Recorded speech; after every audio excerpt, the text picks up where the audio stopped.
Welcome to the Psychiatrist's Waiting Room, a show where I interview my dad, a psychiatrist who's been in the business for 50 years, a true OG, all about mental illnesses. The aim?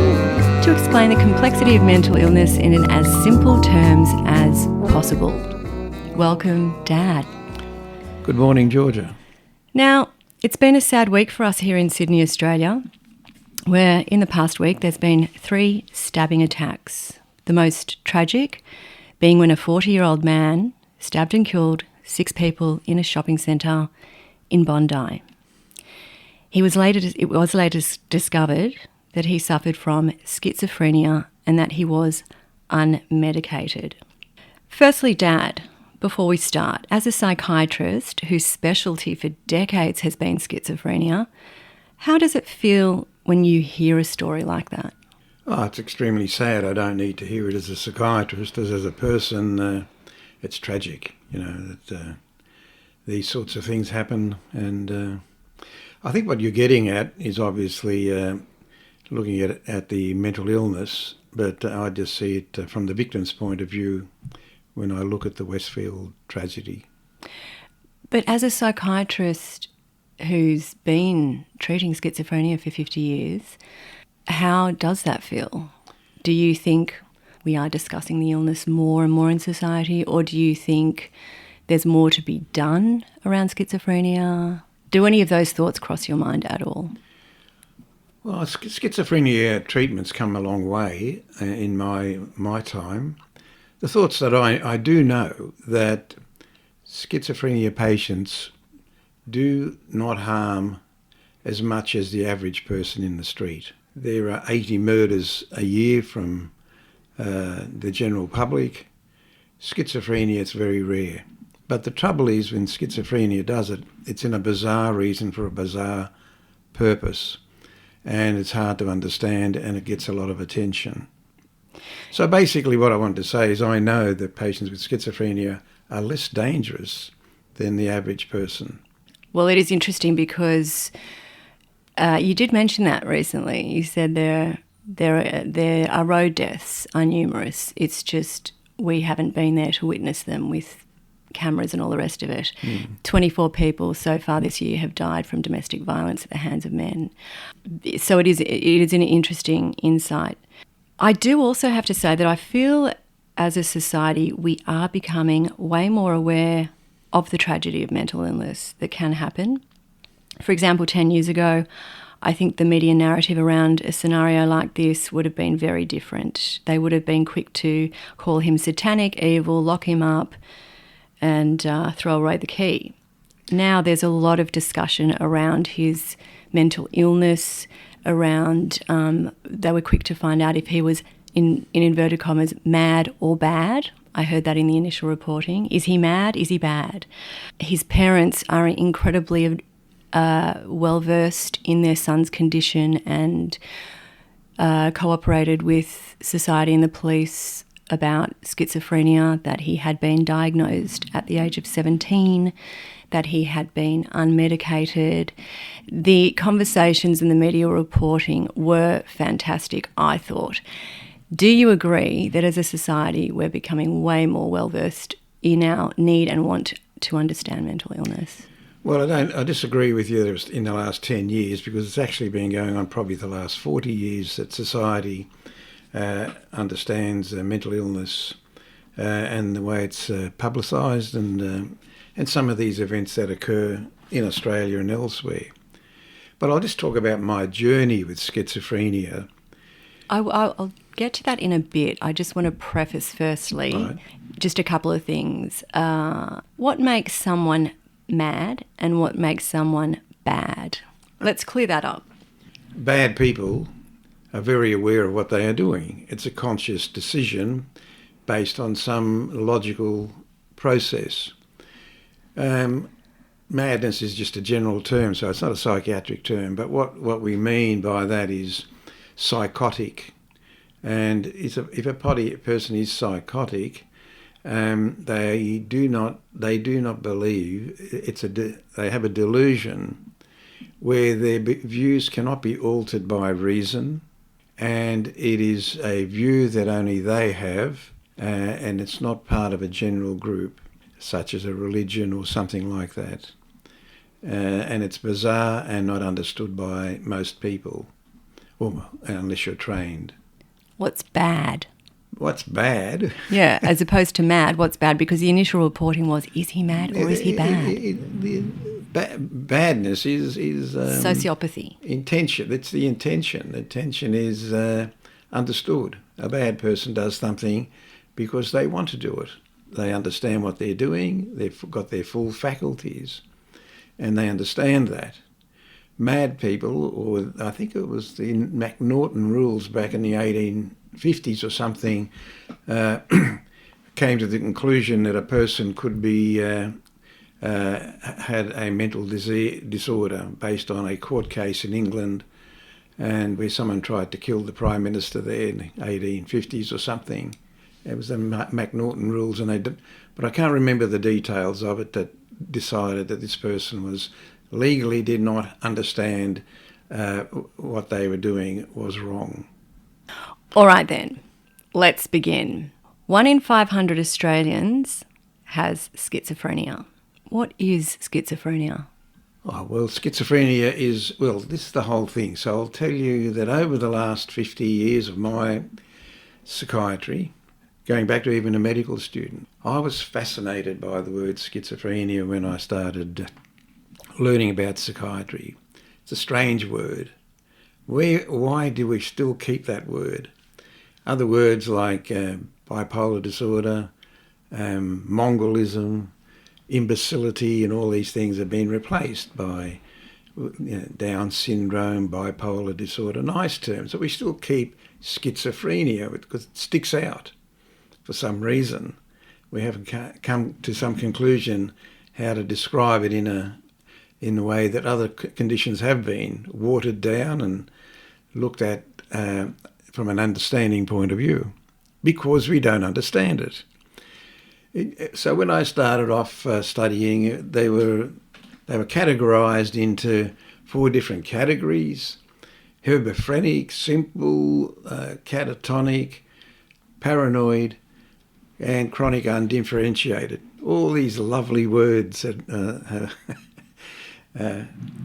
do anything more than make your imagination go wild. Anyway, over the years, slowly the hebephrenic and the catatonic and the simple schizophrenias have disappeared into other categories of depression and other types of conditions, probably by borderline personalities and maybe autism and so on. And so we then ended up having the schizophrenias.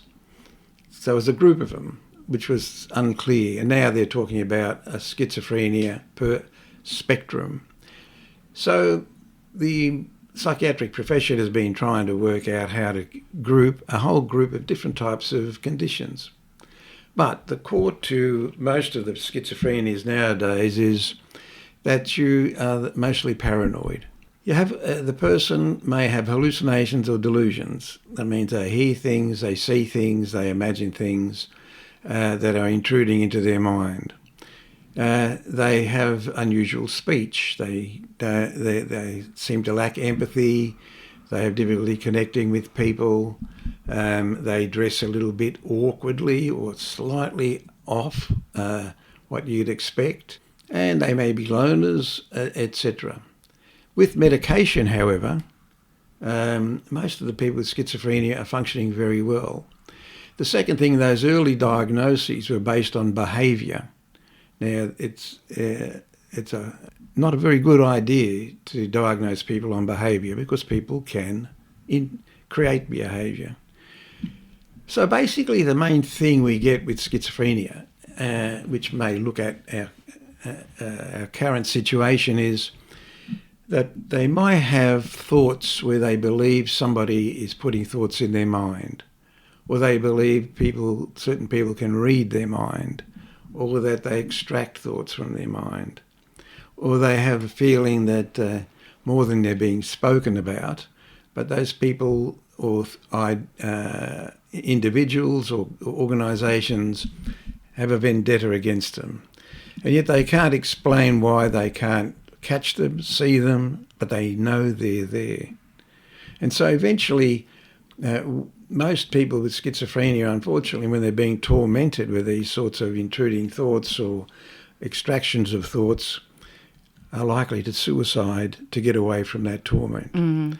But every now and then they may do the opposite and go and solve the problem by killing people or a person that they believe has control over their mind or their thoughts or knows what they're talking about.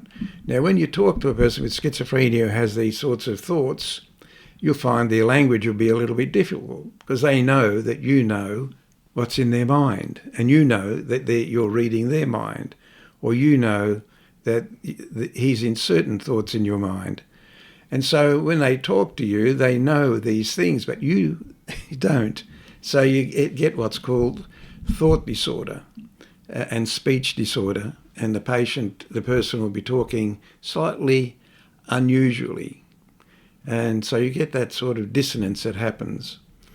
As time goes on, and with medicated patients, they learn to actually keep to themselves. They're better off being isolated, and they don't get themselves into trouble that way. Now, is there a spectrum of schizophrenia?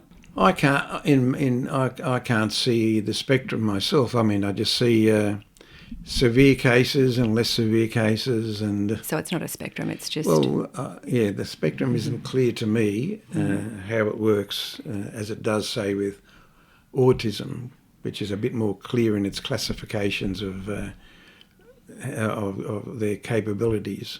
Now, is this a matter of brain chemistry being off, or is it neurological? Well, it's both. There's some neurological studies show that some schizophrenics have a decrease in their white matter in their brain, or they've got larger ventricles, but it's not across the board. And then having the medications that have been used over the last 50 years target certain parts of the brain so they can track that, and they find out that some of the medications track dopamine in certain parts of the brain, the front and the temporal lobes, or they and some of the newer medications actually track other neurotransmitters like histamine or noradrenaline. Now, growing up, watching your practice and being part of it at times, you had numerous patients with schizophrenia, and they all seemed very peaceful to me. And I do remember you saying that they develop a self-awareness, that they keep their thoughts to themselves, and they take their medication. And they're quite peaceful people. You wouldn't know the way to treat schizophrenia. Yeah. You make them aware to keep their thoughts to themselves, and there's a support network where the family will say, oh, look, you're just imagining things if they start to get their delusions. Is this correct? Well, at the moment I don't have a very large schizophrenia practice, but I've got very stable patients who take their medication. They're compliant. They come but they'll come in and they'll tell me things like, I'm still being watched by this lady who comes around at night and plays music outside the house to annoy me, and I can't catch her, but, and we discuss this, and this person will tell me that at the consultations, but they don't do anything about it. And with the medication, they can just block that or parcel it somewhere and be happy that somebody knows about it. And then they get on with their life, and they're usually easygoing, friendly, chatty, go shopping, do everything normal. Shouldn't say normal, do everything that functioning people do. Now, Dad, you're at a barbecue. Someone comes up to you. Nick, what's schizophrenia? How do you tell this person in 1 minute what it is? To be quite honest, the first thing I'd say is, why do you want to know? Well, I want to know why that guy did what he did in Bondi, but I do want to know what schizophrenia is. I would then say basically it's a person who has hallucinations, delusions, and disorders of thinking, and funny interpretations of being controlled by others, or other people know what they're thinking. Now, I like this story. Someone asked me what schizophrenia was actually months ago, And I gave them the example of the man who has the crow outside his house. Can you tell that story? Oh, this patient was just watching a crow in his backyard, and he became friendly with it, and the crow became closer and closer to him, and then he started to get thoughts or intruding thoughts. This crow was actually going to harm him, or it was an evil crow, and of course, the more he had that, then he would develop voices telling him and reassuring him that his observation that this crow was part of a larger conspiracy and there to harm him, and eventually goes to the core of his delusion.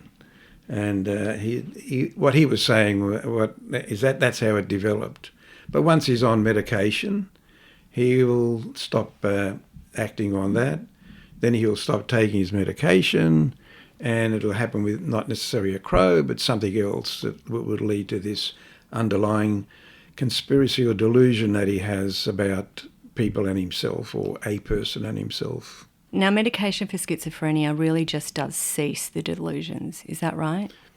No, not necessarily. Right. It will reduce the intensity of the delusions. It'll make the delusion secondary to everyday life rather than the primary problem. And the medication these days for schizophrenia seems quite advanced, and there are quite a few varieties out there. Is that right? Oh, yes, it's been advancing for the last 30 years. We had the same medication from about 1950 to 1990s, and then we developed what they call second lines drugs, and with less side effects and more effectiveness. Okay, a little detour here. Yeah. When I was 12 or 13, you and Mum gave me a book to read because I was a massive bookworm, by an Australian man called Peter Cocan, who wrote the book called The Treatment and the Cure. It was based on his experience and life in maximum security prison called Morisset, where you actually worked. He went there because he attempted to assassinate the leader of the Australian Labor Party. He shot him in the face, didn't kill him.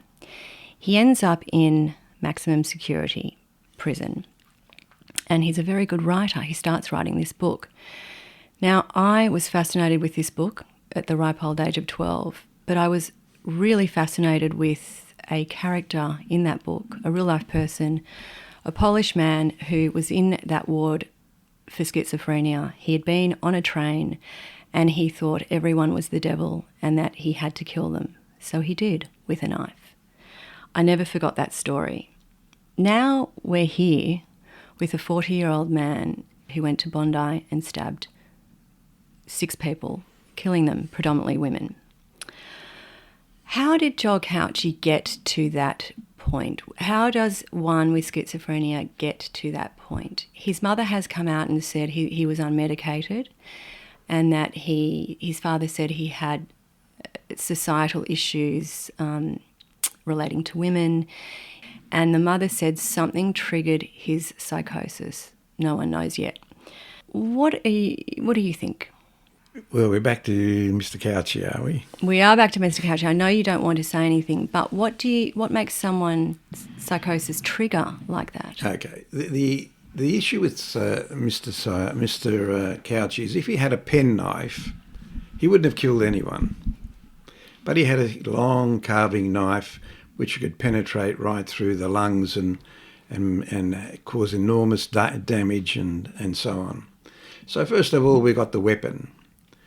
And we do know that the parents said they reported to their police that their mentally ill son had a big carving knife, and the police in Queensland said we can't do anything about it. We are lucky Mr. Couch did not have a gun. There would have been 100 people killed, not 15 injured. So on the one say, so basically we've got to say the reason he's in